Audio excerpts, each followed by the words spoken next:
इसी खबर पर अधिक जानकारी के साथ हमारे सहयोगी नागेंद्र भाटिया हमारे साथ लगातार बने हुए हैं। नागेंद्र, धीरज साहू कैश कांड में फिलहाल क्या अपडेट है?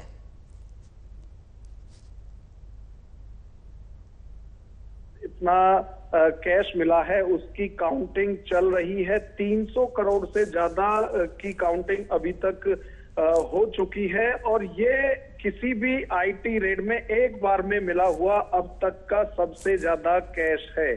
तो जिस तरह से लगातार कैश धीरज से प्रसाद साहू जो हैं उनके अलग अलग प्रतिष्ठानों पर मिल रहे हैं, उससे ये सवाल खड़ा होता है कि आखिर और कितना काला धन उनके ठिकानों पर मिलना बाकी है।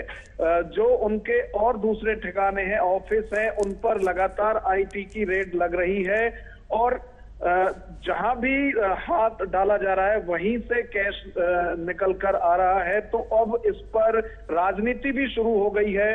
कांग्रेस हालांकि इसमें अभी चुप्पी साधे हुए है, लेकिन झारखंड के कांग्रेस प्रदेश अध्यक्ष की तरफ से जरूर समर्थन किया गया है धीरज प्रसाद साहू का। तो लगातार जो कैश है वो निकल कर आ रहा है और सबसे बड़ी बात यह है कि इस कैश को गिनने के लिए जो मशीनें आई हैं, कई मशीन खराब हो चुकी हैं, कई गर्म होकर काम करना बंद कर दिया है। तो जो नोट है उनके पहाड़ सामने निकल कर आए हैं। ये करप्शन का एक बहुत बड़ा मामला है। जी बिल्कुल। और इसी के साथ फिलहाल क्या कुछ देखने को मिल रहा है? क्या कुछ इससे और कड़ियां खुलती नजर आ रही हैं? क्या कोई और बड़ा पॉलिटिकल कनेक्शन इसमें जुड़ा हुआ नजर आ रहा है?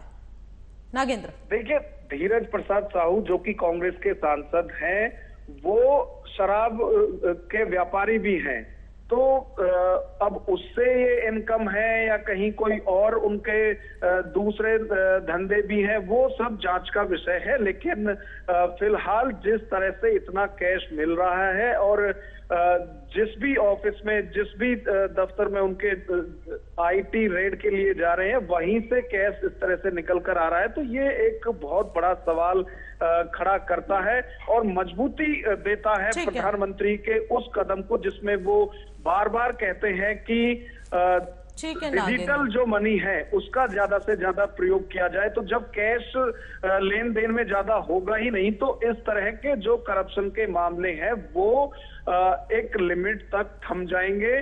पहले यदि बात की जाए तो प्रधानमंत्री की तरफ से लगातार कहा जा रहा था कि डिजिटल मनी का यूज करें और प्लास्टिक मनी का यूज करें, लेकिन अब जिस तरह से डिजिटल मनी को प्रोत्साहन दिया जा रहा है उससे कहीं ना कहीं ये केंद्र सरकार की, प्रधानमंत्री की दूरदृष्टि है कि वो ये सब काम बंद करना चाहते हैं। बहुत बहुत शुक्रिया नागेंद्र तमाम जानकारी के लिए।